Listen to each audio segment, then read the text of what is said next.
में उपस्थित जनपद से आए हुए विभिन्न विभागों के अधिकारी कर्मचारीगण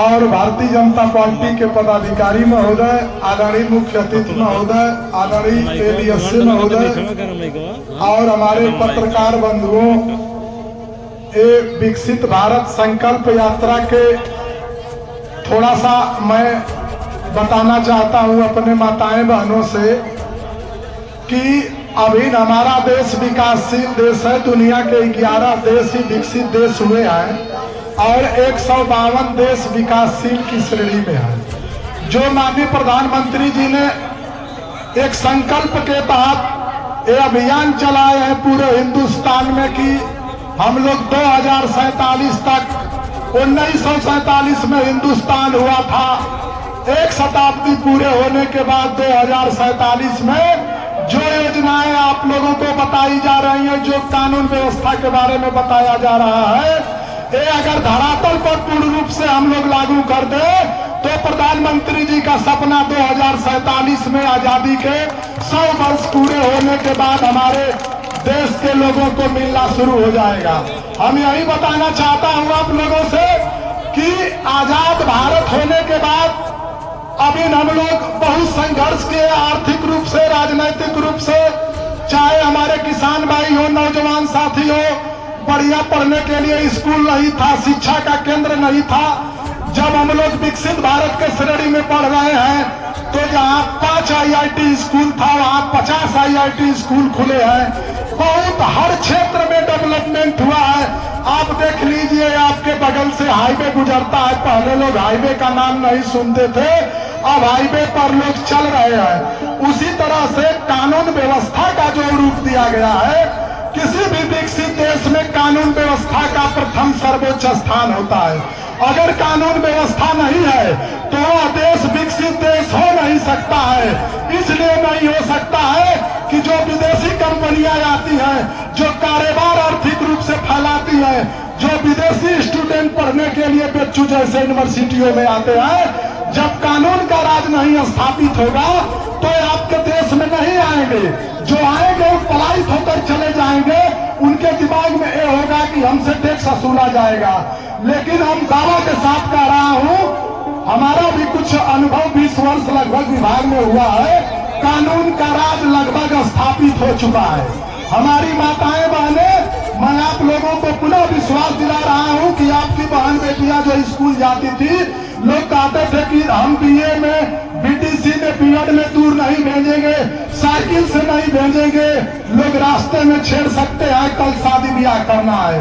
लेकिन आज वो लड़कियां कोचिंग, स्कूल या किसी भी संस्थानों में सुबह शाम जाती है। कोई माई का लाल नहीं है जो उनको छेड़ दे।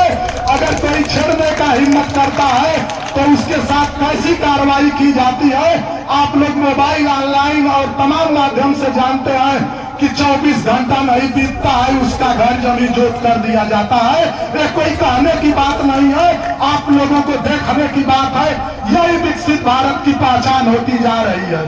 दूसरी बात, हम लोग आप लोगों को कुछ महत्वपूर्ण हेल्पलाइन नंबर बताने के लिए आए हैं। जैसे वीडियो साहब ने बताया कि 1962 पर पशु का इलाज होता है, स्वास्थ्य टीम पशु विभाग की आती है। वैसे हमारे विभाग में आप लोग माताएं बहनें जानती भी है कि आपको किसी भी समस्या के लिए 112 आप लोग प्रयोग करते हैं।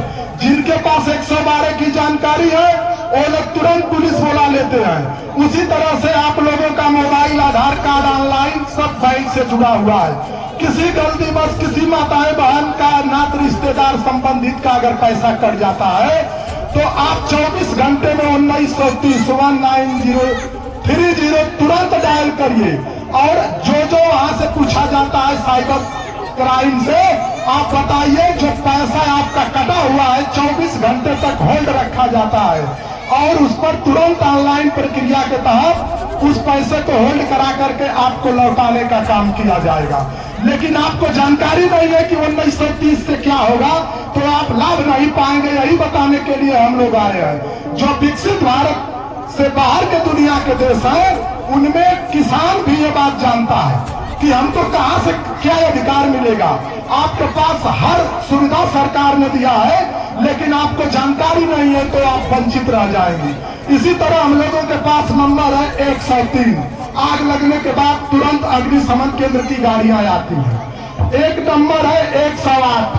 कोई भी व्यक्ति सड़क पर एक्सीडेंट से तड़प रहा है, आप मत सोचिए कि पुलिस मुझको गवाह बनाएगी। आप तुरंत वहीं रुक करके 108 को बुलाइए और 108 का मदद करके उसको अस्पताल ले जाइए। आपसे पुलिस बयान नहीं लेगी। आपको आने वाले किसी दिन में इनाम दिया जाएगा कि आपने अपने भाई बंधु का जान बचाया है। दूसरी बात कि एक नंबर माननीय मुख्यमंत्री जी ने हेल्पलाइन जारी किया है 1076 1076।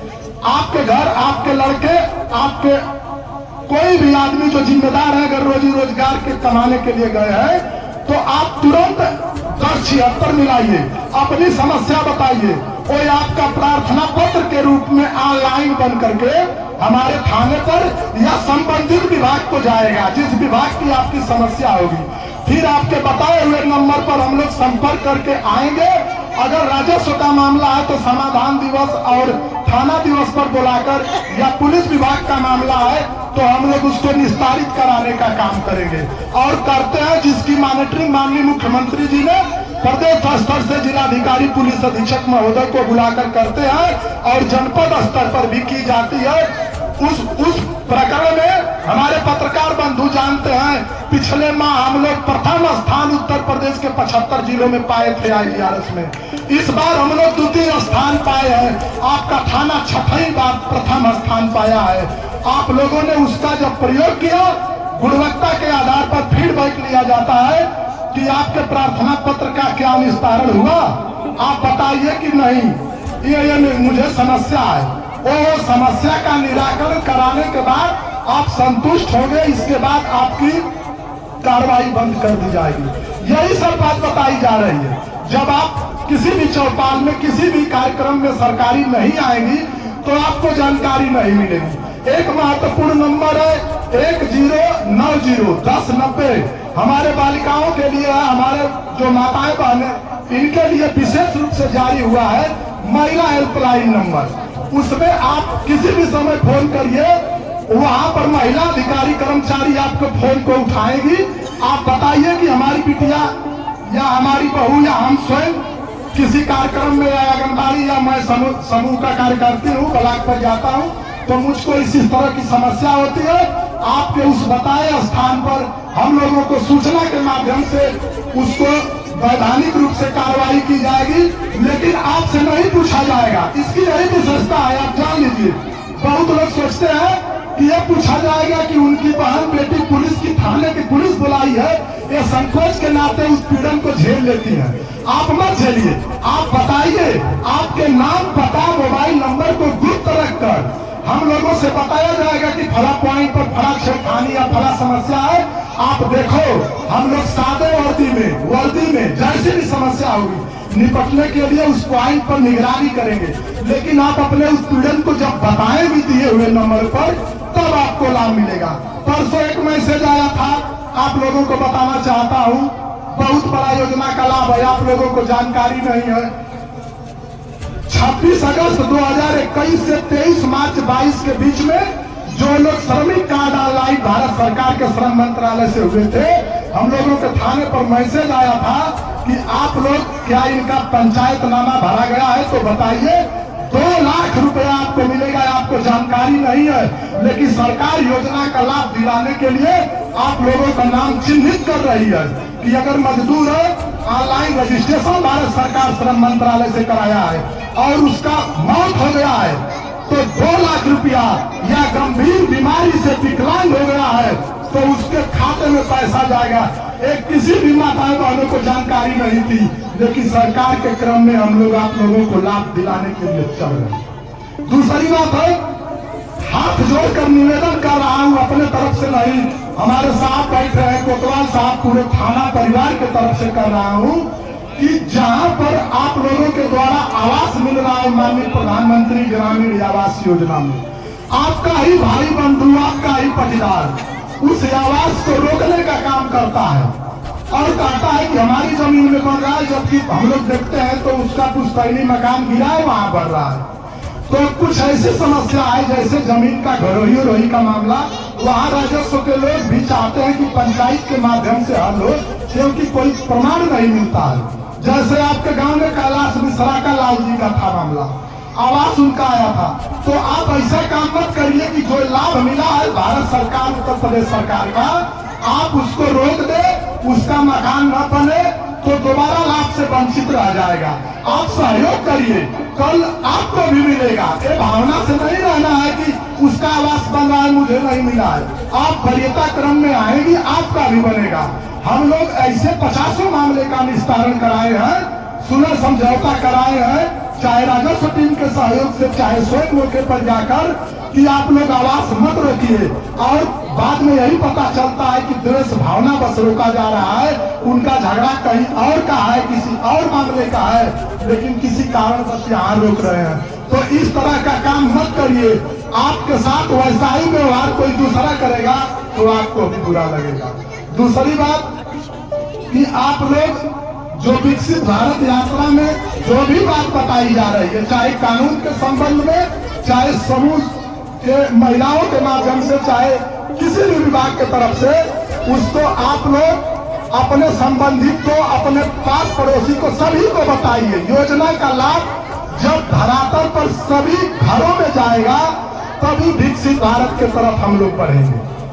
कुछ लोग ऐसे हैं जो कि कोई भी योजना का लाभ मिल रहा है, लेकिन योजना का लाभ मिलने के बाद भी, जैसे आपके रिश्तेदार में 1930 के बारे में आप बताइए कि पैसा कटा है तो तुरंत ये करिए, मुझको बताया गया था।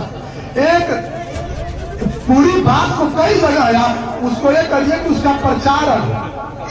तो इसी बात को समाप्त करते हुए हम थाना पुलिस परिवार के तरफ से आप लोगों का पुनः हार्दिक स्वागत, अभिनंदन करता हूँ।